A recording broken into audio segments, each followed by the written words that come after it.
నగదు ఓన్లీ 5 కోట్ల దాకా అలంకరించడం జరిగింది. బంగారం అచ్చంగా 7 కేజీల వరకు అలంకరణ జరిగింది. వెండి సామాన్లు 12 కేజీల వరకు ఏర్పాటు చేయడం జరిగిందండి. హలో ఫ్రెండ్స్, ఈ రోజు పొద్దున్నే మన వైజాగ్ 1 టౌన్ లో ఉన్న వాసవి కన్యకా పరమేశ్వరి టెంపుల్ కి అయితే వెళ్ళాను. దసరా నవరాత్రుల సందర్భంగా ఈ రోజు వాసవి కన్యకా పరమేశ్వరి అమ్మవారిని లక్ష్మీదేవి అవతారంగా అలంకరించారు. ఈ గుడికి ముఖ్యంగా 149 సంవత్సరాల చరిత్ర ఉంది అని గుడిలో ఉన్న అమ్మవారిని వైశ్యులు కులదేవంగా భావిస్తారు. ఇక ప్రతి సంవత్సరం ఈ అమ్మవారిని ధనం, బంగారం, వెండితో అలంకరించి భక్తులకి మహాదర్శనం అయితే జరుగుతుంది. ఈ ఇయర్ అమ్మవారిని 5 కోట్ల రూపాయల ధనం, బంగారం ఏమో 7 కేజీలు, వెండేమో 12 కేజీలతో చాలా ఘనంగా అయితే అలంకరించారు. ఈ రోజు మహాలక్ష్మిగా అలంకరించబడ్డ వాసవిదేవి అమ్మవారిని ఉదయం 9 నుండి నైట్ 9 వరకు భక్తులకి దర్శనం అయితే ఉంటుంది. మీరు కూడా గుడికి వెళ్లి ఈ రోజు అమ్మవారిని దర్శించుకోవాలనుకుంటే లొకేషన్ వచ్చేసి Mahatma Gandhi road, Kurupam market, 1 town లో అయితే ఉంటుంది. ఇక రిమైనింగ్ ఈ గుడికి రిలేటెడ్ కంప్లీట్ డీటెయిల్స్ ఇవన్నీ డిస్క్రిప్షన్ లో మెన్షన్ చేశారు, ఒకసారి చెక్ చేయండి.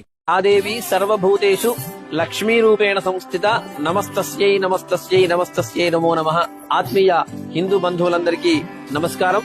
శరన్నవరాత్రుత్సవాల్లో భాగంగా పాలమూరు బ్రాహ్మణవాడి వాసవి కన్యకా పరమేశ్వరి దేవాలయంలో ఈ రోజు అమ్మవారిని అత్యద్భుతమైనటువంటి రీతిలో మహాలక్ష్మి రూపంలో అమ్మవారిని ఆరాధించడం జరిగింది, అలంకరించడం జరిగింది. ప్రపంచమంతా సుభిక్షంగా ఉండాలి, ప్రపంచమంతా కూడా విశేషమైనటువంటి ధనధాన్య సమృద్ధి కలగాలి, లోక క్షేమం కలగాలనేటువంటి సంకల్పంతో ఈ రోజున అమ్మవారిని 7,77,77,777 రూపాయల 77 పైసలతోని అద్భుతమైనటువంటి రీతిలో అలంకారాన్ని చేసుకున్నాం. పాలమూరు వాసులందరూ కూడా చాలా అదృష్టవంతులు. ఈ విషయంలో అందరూ వచ్చి జగన్మాత యొక్క దివ్యమైనటువంటి దర్శనాన్ని చేసుకుని తరించాల్సిందిగా కోరుతా ఉన్నాం. శ్రీమాత్రే నమః.